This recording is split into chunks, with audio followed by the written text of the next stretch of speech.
Tell us a lot more about who Okay. you are and what you've done and why you bring such a complex, diverse background to really understanding what's happening in the investment market and how to manage properties. So I think that, I've been around real estate my whole life, and my dad was a developer, was an architect, and I worked for him, when I was in high school, college, and I think that you sort of touched on it a little while ago, when you kind of find out what your strengths are and kind of go toward that in your investing career. That's, I tried a lot of different things. I did residential real estate sales. When I first got my license, I did real estate finance, and I really got into the investment side, and I got into, we were doing a lot of development, a lot of the finance end. I got it. So you mentioned the numbers. I really got into the numbers, and when you can see that and how that works, it's sort of like that, like a light bulb that you think, oh my gosh, it's really incredible, the opportunity. And, Kirk was talking about it earlier about how many deals there are. There are deals. There's a lot of deals. There's a lot of money to be made. I think, like, in my bio, it does say that I started my company because I was doing a lot of the finance and a lot of development. I had clients that wanted to, that approached me about management, and it just, everything I've sort of done has built on the last thing. And it's sort of been organic, and it like made sense, like the next indicated thing that I should do. And so about 2007, I got into property management, started my business. And so I love helping my clients, and I have a great staff and a great support. So I work a lot on the business more so than in it now, Good. which is nice. Yeah.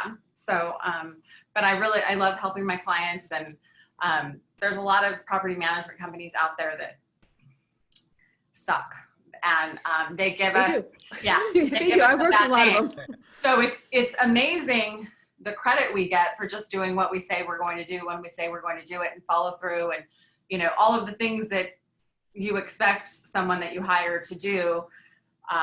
It's amazing that people just can't believe that we do it. So, yeah.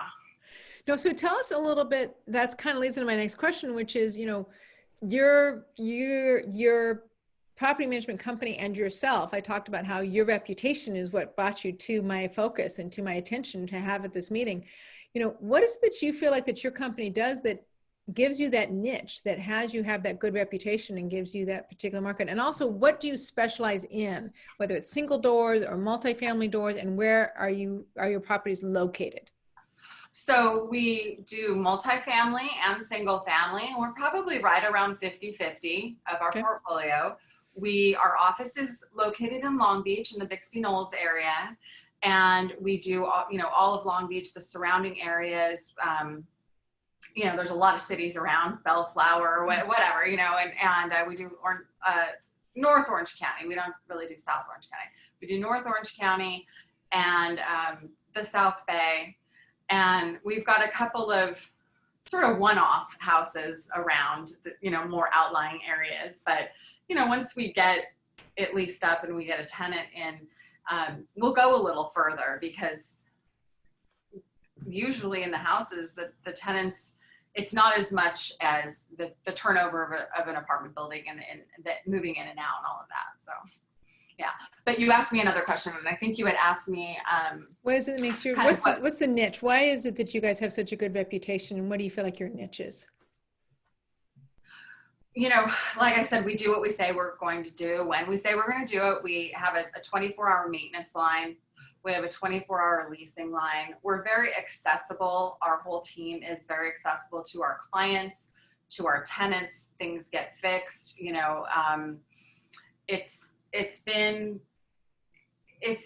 I appreciate you saying that about our reputation, because we've worked hard at it, and it can be challenging if you have to evict someone and they want to leave you a bad review or something like that. Owning a business, it can be especially a service business, it can be challenging. But I think that we take care of our clients and we take care of our tenants and we treat everyone with respect, and we solve problems. We really do. We solve problems. And a lot of times we'll get a new property. It's not typically when everything's going great, right? There's some sort of issue, so they don't usually call us like, oh, everything's great and we'll just start paying you now. No, it's not that. It's usually there's some sort of issue. So what do you see as most common? You're leading me by, Kirk, did you want to take that question? I was gonna say okay. the same Take thing. it. I was like, that's a perfect setup for the next question. Yeah. What obviously you have a lot of visibility on a lot of different properties, but what would you say are some of the most common mistakes that homeowners or people who are, you're going to hire you to lease the property that they make on their properties that you typically have to fix when you're coming in? Well, I think, one of the mistakes that sort of maybe people that aren't just investing in a property, they don't maybe budget for the amount of money that they're going to need to put into it. They maybe want top rents, but don't want to, they bought it, so they want to get top rents. And, I like to help them maximize their investment. And so we do talk people through their terms of their make readies and getting the property ready to rent. I think that not budgeting or not thinking of that, getting the property ready to rent.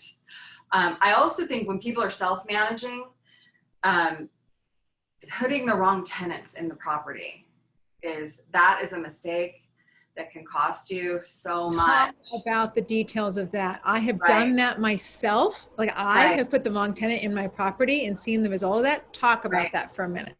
Well, I think sometimes it's when if somebody's self-managing and they don't have we have all of the technology to get people to all the technology to get people to see the properties, online, to get the appointments and all of that stuff. If you own a couple of houses, you don't have all this technology, because why would you? I mean, it's cost prohibitive. So we have all of this technology that helps us to get in our properties in front of people.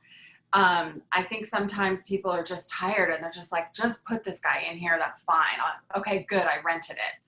And that's the least of your problems is good. I rented it. It's vetting them properly. The other thing I'll mention, because it's sort of in the same vein, is fair housing. And a lot of people don't have a clue about fair housing laws. And I think if you're going to self-manage your properties, do yourself a favor and learn about fair housing, because your tenants know about it, right? They know all about it. But learn about fair housing, learn about when you can go over there, what you can do, what if you have to enter the property, the notice that you have to give them. There's a lot of rules that make it fair for the tenants. I mean, they have a leasehold interest in your property. So I think a lot of people don't know about fair housing. They'll go bang on their door on Sunday morning because their rent is 2 days late. That's not how it works, So I think having the same criteria. If you have a multifamily property, you have to have the same criteria for every unit in there. So if you're going to accept, a certain credit score, or you won't accept below a certain credit score, that has to be for every unit, and that's fair housing. Yeah. So I think that's I think that, one of the things I have seen when I put the wrong tenant in, one of the things I saw, like I'll just give a straight up example. So I had a multi-unit. It was in the Van Nuys area, but kind of on the edge of Van Nuys, so it wasn't as nice maybe as like the Sherman Oaks area. And I rehabbed a unit, nicely done. I spent way too much money rehabbing the unit. It was now a relatively nice unit, thinking I would get a better quality tenant in there. And I got a better quality tenant in there. And then they left about 6 months later. And then I got another better quality tenant in there, and they left about 6 months later. And I was like, I'm like, what happened? Like, did I put bad juju into the unit? Like, what's going on? Why am I getting so much turnover? And then finally it occurred to me, it's like, No, the people who want to live in that neighborhood Right. are the people who want to be around who those neighbors are. They want to be in their own group of people. I want to be in my own community. I want to be in my own sense, right? I want to be in that type of neighborhood. And I had created a unit that was an oddball. And therefore, it created and brought in the wrong tenants. And if they're meeting me, I'm kind of not the right person for them to meet. They really want to meet somebody who's going to represent what the community base is there. And so I learned that if I was going to self-manage, I either had to refill every unit, which wasn't going to happen given the current tenant laws and the people I already had in there, right? Or I needed to realize that I didn't really have the right understanding as to who my tenant base needed to be to make the building successful, to keep the building cohesive. Does that make sense? It does. Yeah. And I did have tenants who knew the tenant law better than I did. Oh, yeah, of course. Yes. Yeah. One of the other things that I see owners do is not keeping up with rent increases. And so, you know, keeping up is easy. Catching up can be very challenging, especially now with all of the laws about rental increases with the rent caps. It's so we took on a property, I want to say probably 4 or 5 years ago, and the gentleman had inherited it from his mother. His mother had owned it since like 1960 and like really just never raised the rents, never did anything to it. The place was falling apart. But the people didn't complain because they were paying. I mean, we had, I think there was a studio and it was like $400 or something like, and this is in Long Beach. I mean, it was, you know, and we redid it and I think we got $1,400 or something for it. I mean, ridiculous, but yeah. So we were able to catch him up before rent control, you know, because it's an 8-unit building, I think. So we were able to get him caught up, but not doing rental increases on a yearly basis is a mistake. Now, COVID, we didn't do any rental increases this year. Yeah, go ahead, Kirk. She walked us right into the next question. Yeah, no, well, perfect. On the rent increases, I wanted to ask, do you have a general rule for how much you do an increase each year? Does it depend on where they're at in relation to other units, or what's kind of your general guideline for how often you do rent increases on units? I know you do them probably once a year, but yes, annually. Are they small? Does it just matter that it's just something every year? I think, yeah, it depends on the property. It depends on the desirability. It depends on a lot of things, but, you know, 6 to 10% is a good rule. I would say right now we can't go over 10% in multifamily properties. So you're maxed out at 10%. In single family homes or condos, you know, where it's just owned by one owner, you can raise your rent more than that. So the problem is when you've got someone in that's paying under market, now what do? You just wait for them to move, because if it's 5 units and over, you have to pay for their relocation costs if you ask them to move. So sometimes it's like doesn't really pencil, you know. So yeah. But I mean 10% is a good goal. But if people are at market rent, I mean, do you typically continue to do rent increases, or does it just depend on a case by case basis? It's really case by case. It does depend on the property, on the building, if it's a multifamily, if it's a single family. Yeah, it just depends. Okay, cool. Yeah. Well, actually, we're going to go a little bit. We're going to go a little bit into that. So one of my questions, is how do you take care of your clients? What is it? Because it sounds like, you've alluded to it and you touched base on it, which is like you get a building that's behind. Yeah. And you actively cultivate that building. That's a deep value that a property manager can bring to their investor, right? To the person who owns the building. And so what is it that you're bringing to light, and how is it that you're helping your investors stabilize their buildings?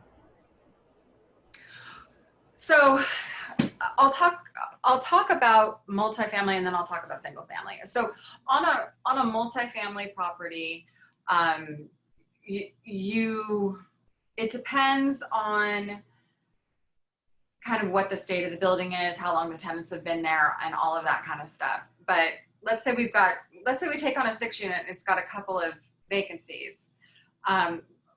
We'll go in. One of my strong suits is the turn part, is looking at a property and saying, this is what needs to happen. We need, kitchens and bathrooms are really what rent the places,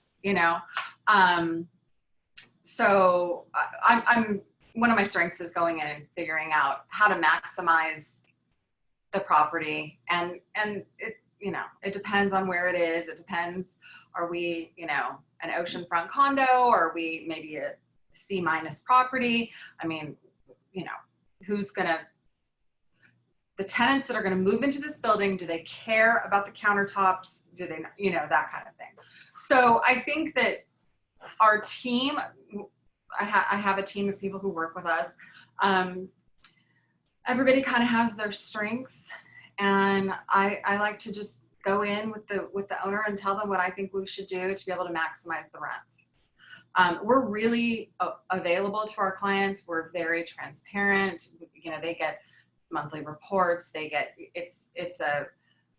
have some clients that are like, I trust you, I don't want to do it, don't even call me for anything, and then I have other clients that really want to be involved with everything, so that's the thing about it. It's not cookie cutter, just like none of the properties are, none of the clients are.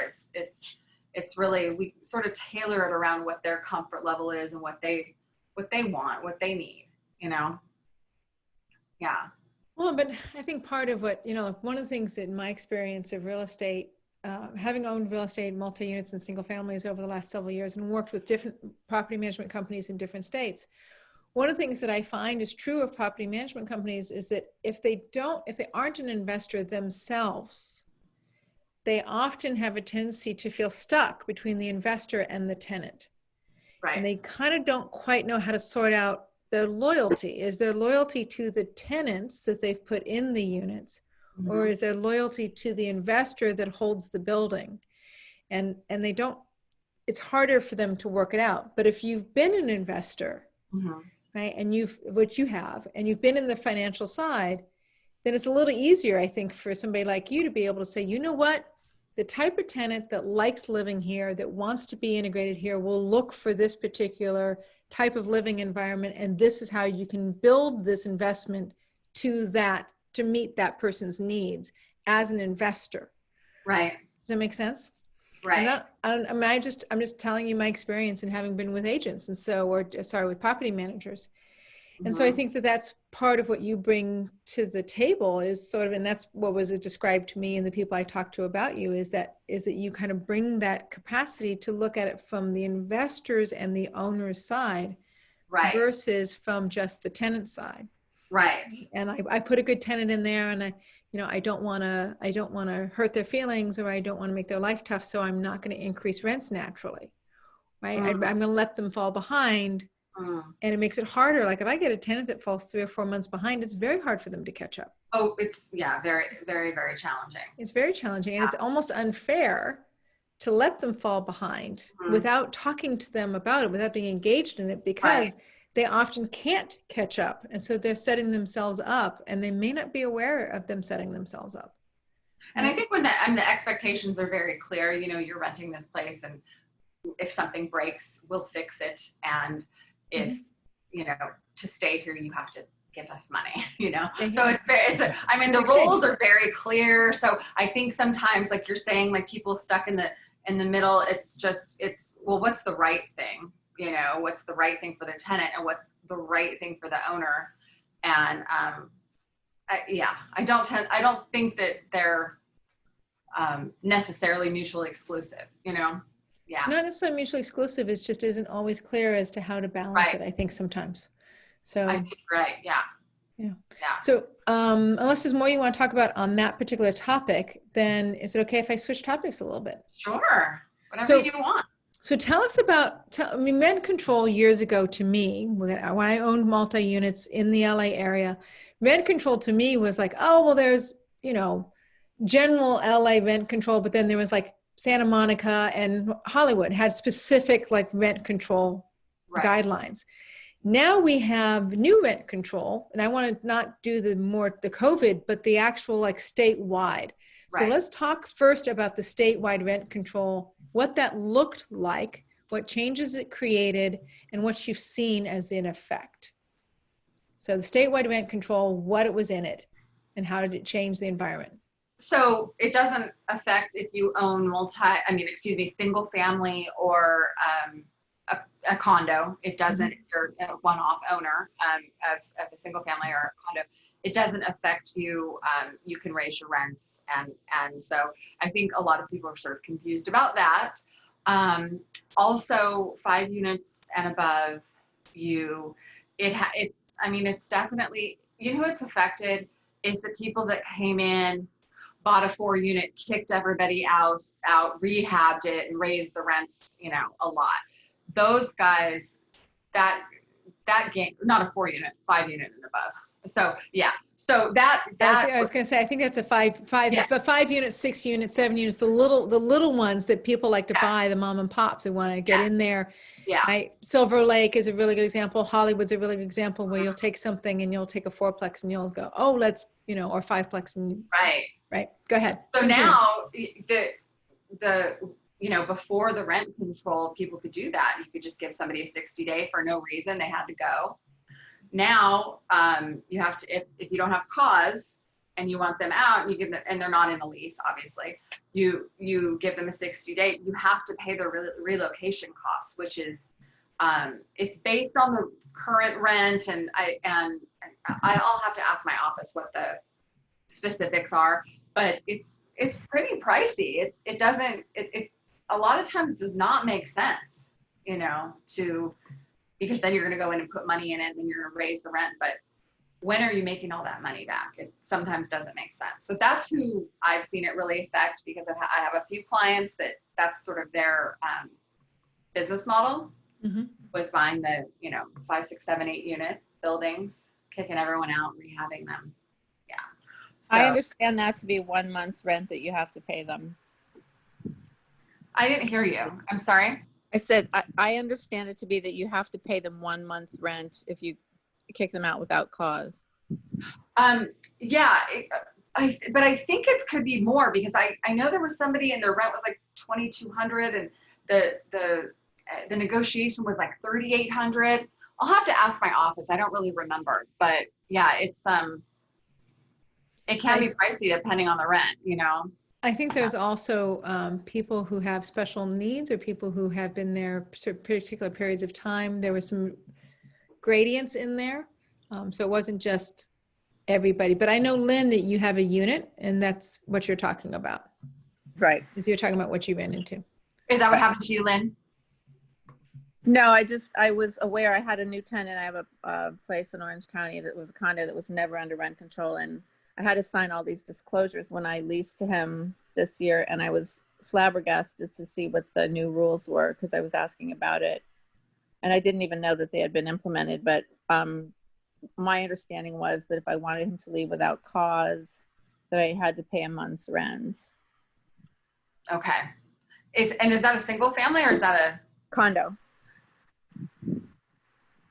okay. Condominium. Interesting.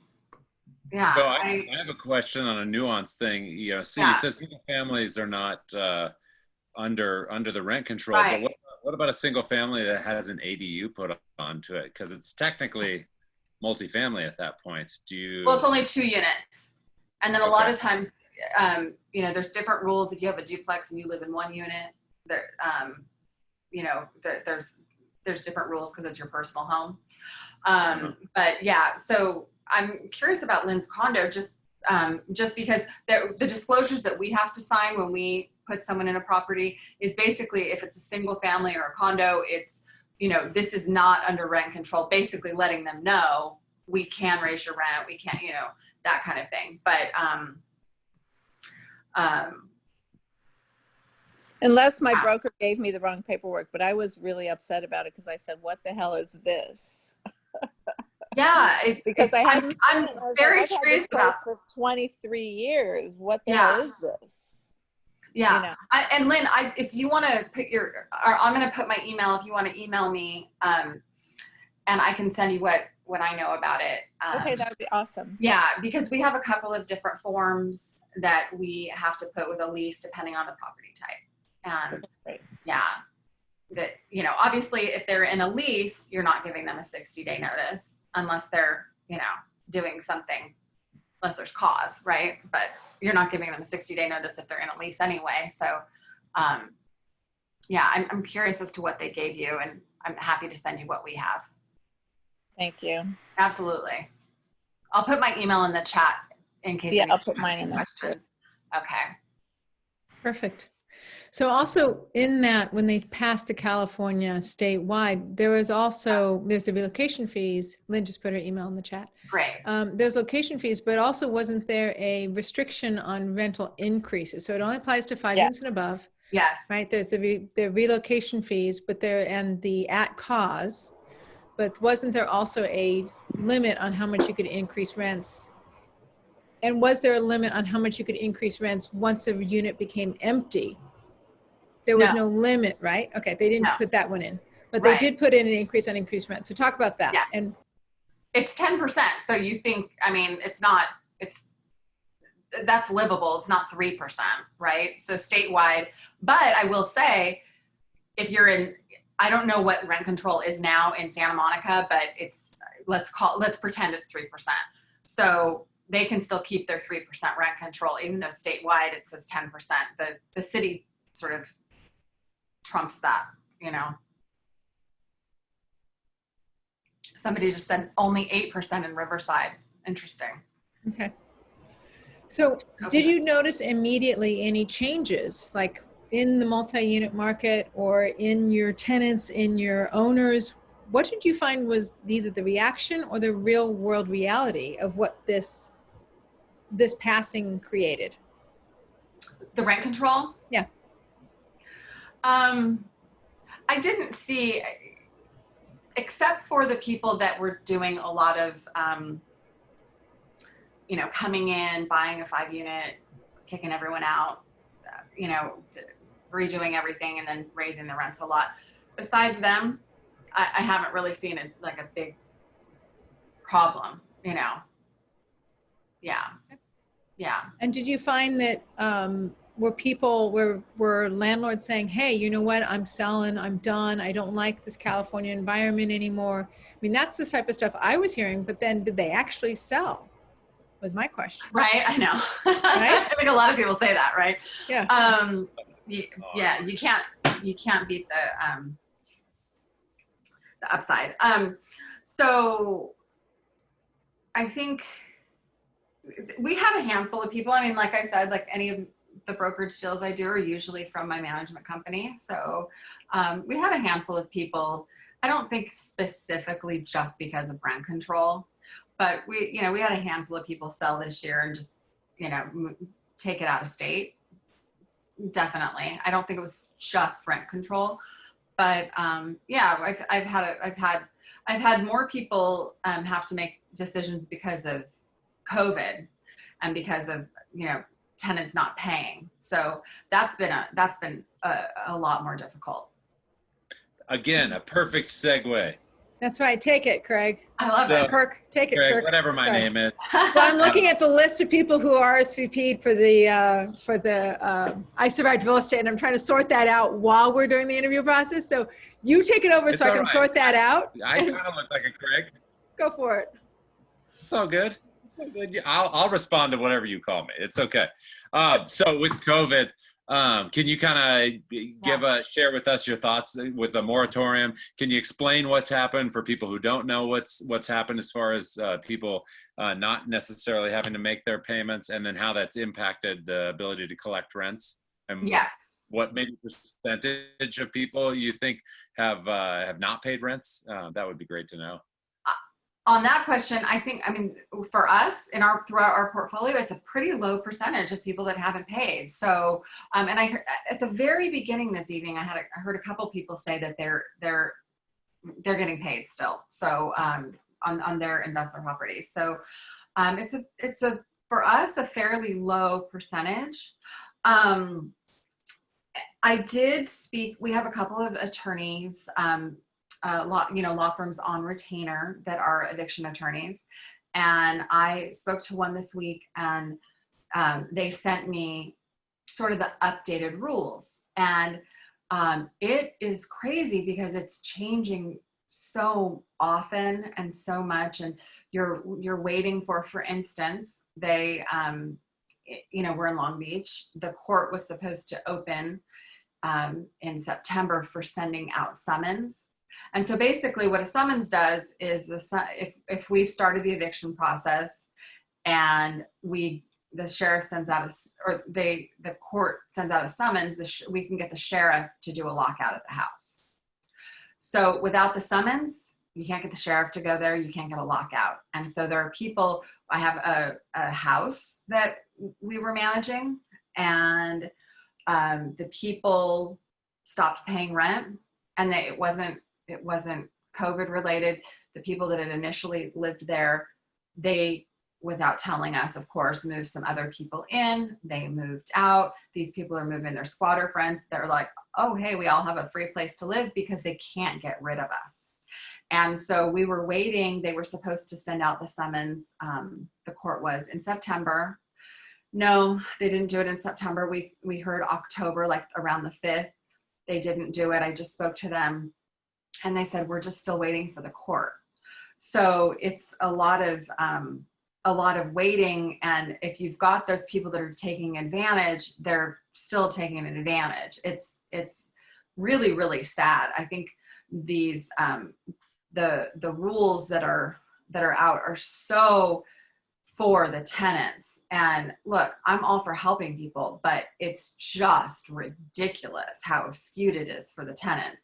I printed out a bunch of notes from just about the latest bills from the attorney, because there are things that have changed. If you gave someone a 3-day notice from, let's see, from March to August 31st, from March 1st to August 31st of this year, all residential 3-day notices to pay rent or quit that were served asking for rent from the time period of March 1st to present are retroactively invalid and void. So and it says this applies to all such notices, no matter what the circumstances are. So landlord must serve a new 15-day notice to pay rent or quit for any rent that is due from March 1st to present through January 31st, 21. So there's also, when you serve this 15, because it used to just be a 3-day notice. Normally you file a 3-day notice, you serve them a 3-day notice. Now it's a 15-day, and along with that, you give them a form that they can fill out if they say that they have a COVID-related excuse. Furthermore, they don't even have to prove it, which is awful. They don't have to prove that that there's really a COVID-related cause. It's quite extensive. If anybody wants this, please let me know. Here, you know what? I'm going to type my email in here, and then I can just send it, because it's quite extensive and it's actually quite upsetting. There we go. So if you want to email me, and I can send, I mean, it's a whole packet of information, and it gives a 15-day notice and all of that. So I can send that to anyone who wants it. But it's just, it's voluminous. It's incredible. The laws that are just skewed for the tenants and how long it's lasting. So that said, we're lucky in our portfolio that we're not really dealing with too much of it, but there are, some landlords that are, you've got a couple of houses and one of them's not paying anything. You've still got a mortgage probably. It's really sad. So So you're not seeing currently then any real fallout because you're not seeing lack of payment in bulk. Right. What are your owners saying to you now through this? Are they sitting pretty and they're comfortable? Are they having phone calls with you a lot because they're nervous? You know, what are you finding is the real world reaction to this? I think at the beginning, everyone was sort of panicked, and you know, we had a handful of people at multifamily properties that just right when the lockdown started, they called and they said, "Hey, listen, we're not going to be able to do this. We're just going to give our keys." Great, give us your keys because then we can rent it to somebody else. Don't squat there and don't pay for 6 months. I think one of the misconceptions with tenants was that, you know, oh, we don't have to pay now. Mm-hmm. There's never been a part of the rent that's been forgiven. There's no rent forgiveness, but they've made it very difficult for the landlords to collect. So people that are still getting their rental income and that know, you know, that their tenants' jobs are secure and that type of thing, they've relaxed. I mean, I'm not getting a lot of panicked phone calls, you know, from our owners at all. But I think that, you know, knowing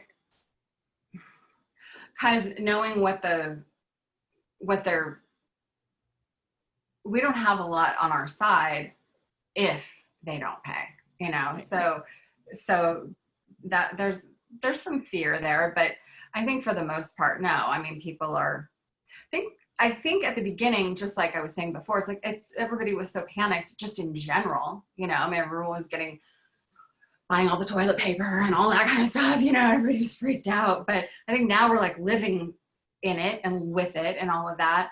And so people are resilient and trying to make moves and figure things out. So there's no rent forgiveness. So after the first of the year, after January 31st, currently, now this stuff has changed a million times. So currently, after January 31st, then they have to start paying 25% of the back rent. Okay. That 75% you have to take them to small claims court. So there's no judgment that you're going to have to, instead of just going to eviction court, you're going to have to go to small claims court. It becomes a civil issue, I guess, okay. Which is new.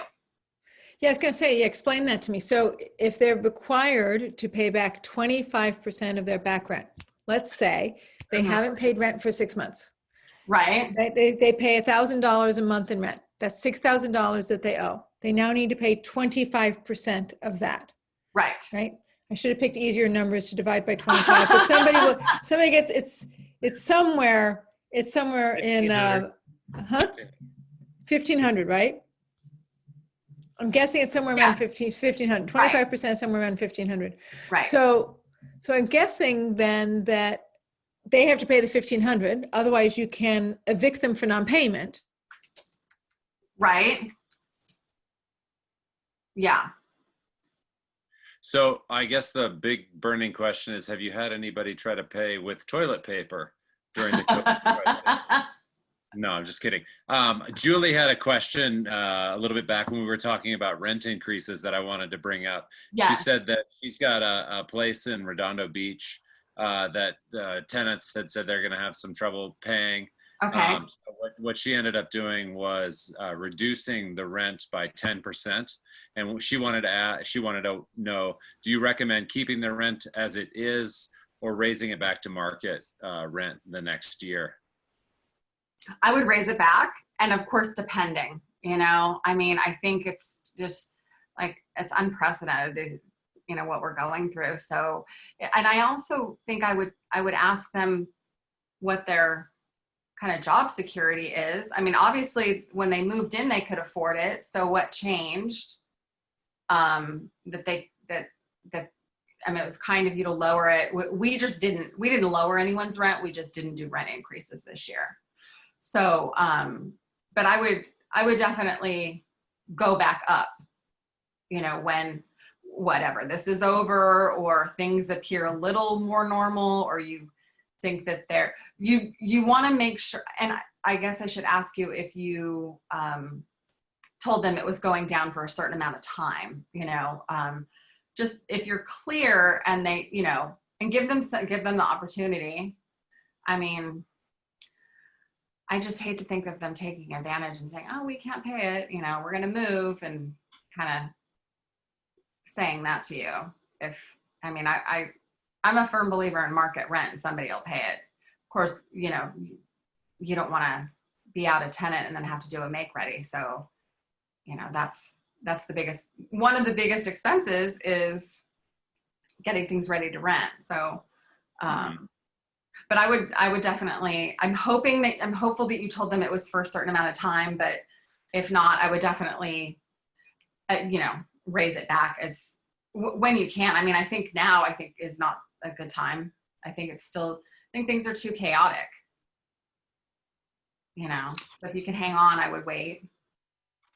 So some of that you probably would say is going to be dependent on what the overall market feels like next year. Yeah, maybe. Right. We're right at first. Our vacancies fill up really fast, but right at first we were, let me send this to, there we go.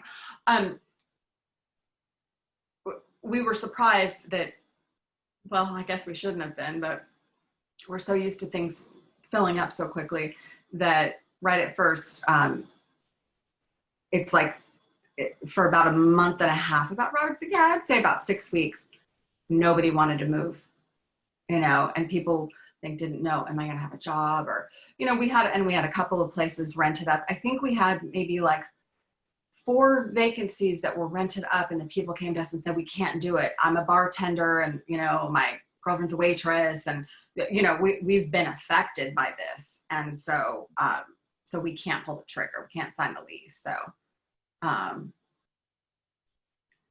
let's see. And then I see another question about D. So if you can only get back 20% on the back rent, it's actually 25%, then 80% is forgiven unless you pursue the issue in court. You have to take them to small claims. Yes. Yeah. So are you saying on January 31st, they have to stroke a check for whatever 25% that they owe? Yeah. 25%. No, they have here. Let me read this to you. This says,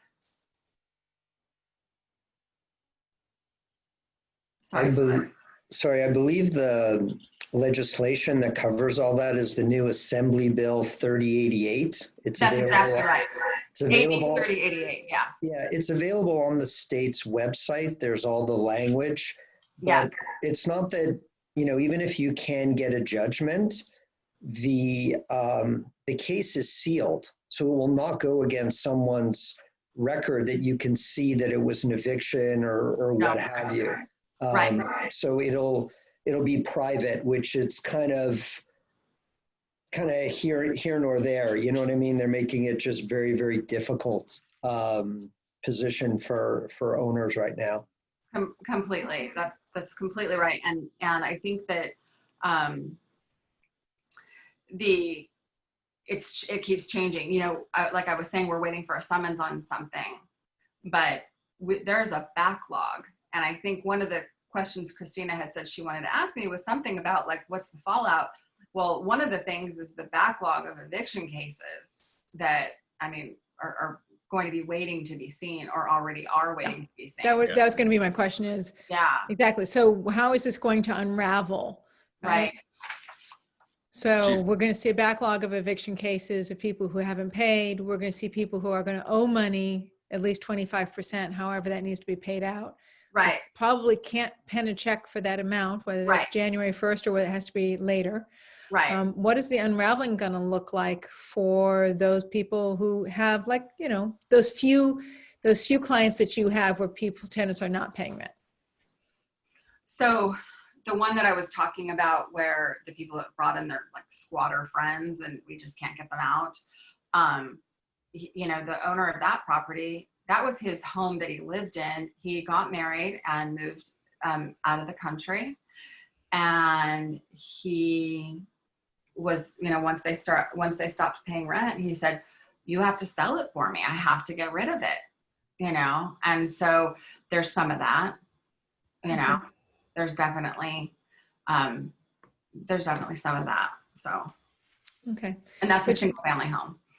Okay. But you think the unraveling is going to take some time, I suspect, right? I mean, the I would eviction imagine. court. I mean, I think, one of the other things is your sort of rental criteria. After the recession and so many people, they were foreclosed upon and all of that kind of stuff. And then they were, coming to rent a place, and it's like, well, I had a foreclosure, and it's like, well, who didn't? There were so many people so it's sort of like that where, people are like, oh, my credit took a hit because of, I lost my restaurant that I owned, or, whatever the case may be. Mm-hmm. So I think that there's, some of that for sure, fallout with the tenants. Yeah. So do you think that this is going to, when we've been really talking about COVID, and we've been talking about the rent control, statewide rent control, what do you think that is going to be the fallout for rents in the next several months over this? What do you think that's going to move? What trajectory do you think that's going to have? The more like A and B class buildings or properties are still commanding the rents. I think where you're seeing more sort of stagnation is the maybe C and D properties, that type of thing. I think there might be a little more slow pays and that kind of thing. A lot of people that, they rent a beautiful single family home for, $3,800 a month. They've got a good job, and, why aren't they buying? It's expensive to buy in California. A lot of times people have, student debt that they're paying off, that kind of thing. But, so it's a little more secure sort of in that niche where, I'm seeing a little more slow pay, that kind of stuff. But still, I think that's where you'll see it first, Yeah. Perfect. So let's put some questions. Anybody's got questions for Robin, put them in the chat box. We're going to do questions next. I'm going to ask Robin one more question to give you guys some time. But just in general, I always like to ask this question of everybody. So don't be, if you're like, this is not my area, Christina, I can't answer it. That's okay. Okay. Where do you think we're going economically? What do you think is going to be the economic effect of COVID based upon what you've seen through your glasses, right? You're in Long Beach area. You're doing some of North Orange County. Like, what do you think is going to happen over these next 2 years, 3 years, 4 years due to COVID? Economically. I mean, I will say I'm not an economist at all. It's okay. I understand. That's why I said you can simply go, Christina, I don't even pay any attention to any of that. Or you can say, hey, here's my opinion, even though I'm not an economist. Well, I will say, with the real estate market being so, the purchasing, like I was saying, any listing I have, I get multiple offers and that kind of thing. And the rates being so low, I think there's sort of an artificial environment happening right now. So that's always sort of scary to me. Mm-hmm. I mean, I was talking to someone in one of the breakout rooms, and it's like, it's a little scary to buy when there's a bunch of other people, pricing it up. So I think that those kind of indicators are a little frightening to me. But luckily they're not doing the loans that they were doing, anyone with the pulse loans back before the recession. So it doesn't scare me as much, but yeah, people who are economists fascinate me because I know there's a lot of different things to look at, and there's cycles and it's cyclical and all of that kind of stuff. But yeah, I don't know. I don't know if that's a good answer, Christina. So, all right. I told you, I ask this question just pretty much every time because it's my sort of, I explained it from the beginning. I'm a little selfish. I like to get the news on the street, and I will ask, my speakers, what's the news on the street? So Here's a question from Ed. Robin, do you have any Section 8 tenants? Is the yearly rent increase offered by them or the county, or do you have to demand it?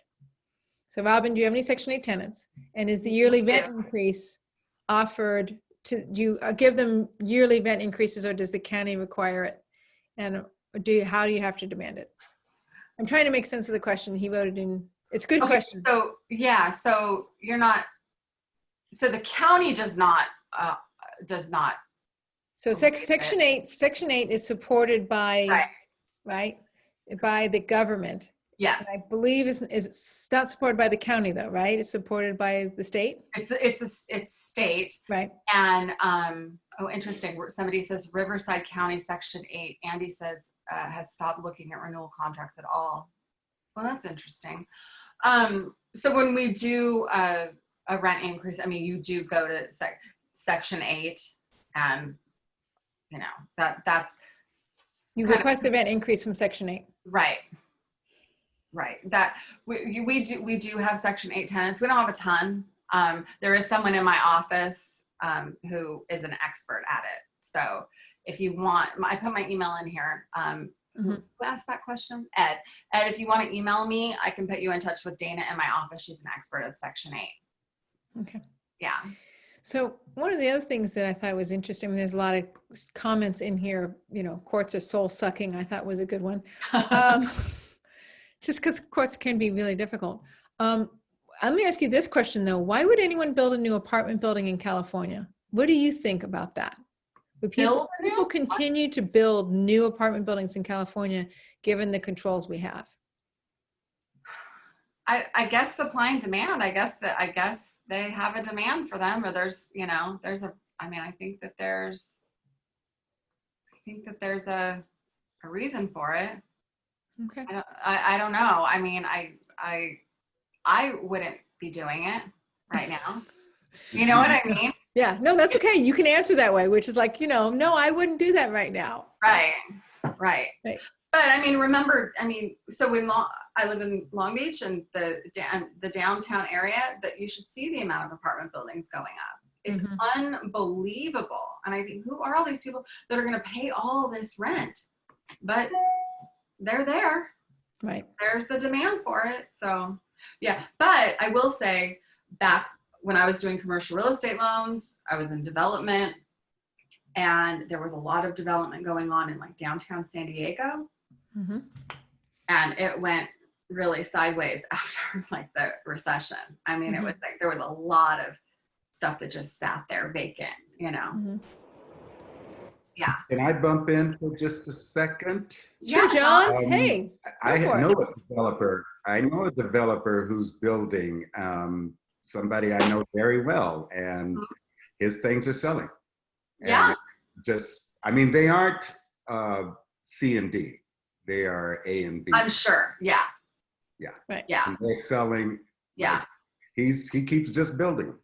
I also wonder if the apartment buildings are going to stop selling or be built if that China money really does dry out. Like the EU's is trying to get $1 trillion from China because of COVID. They are. I don't know how that's exactly going to bleed in through real estate, but that is part of what they're saying. Well, a lot of at least San Gabriel Valley is a lot of money from over there that invests over here. If that truly dries up, that's a lot of money gone. It's a good point. Yeah.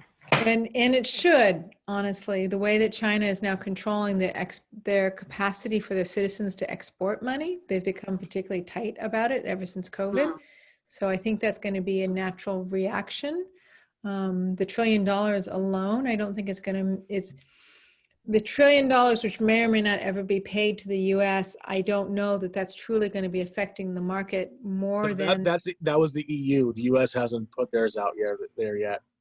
Okay, thank you for clarifying. But I still think that the bigger piece is going to be that China has effectively closed down the capacity for their citizens to move money out of the country almost completely. And so I don't have any current data on that, other than I know that they've so aggressively been trying to make sure that Chinese money doesn't leave China right now, right? Because China's having all the problems that they are having. So that I think is going to be the problem. Oh, we have a late arriver. So, all right, guys. So I'm not seeing a lot of other questions in here. Robin, I think you've done an amazing job. Thank you. Yes, thank you. Hands, applause. Thank you very much. News on the ground. That's what I was looking for. And I really feel like that you've given me a chance to understand that.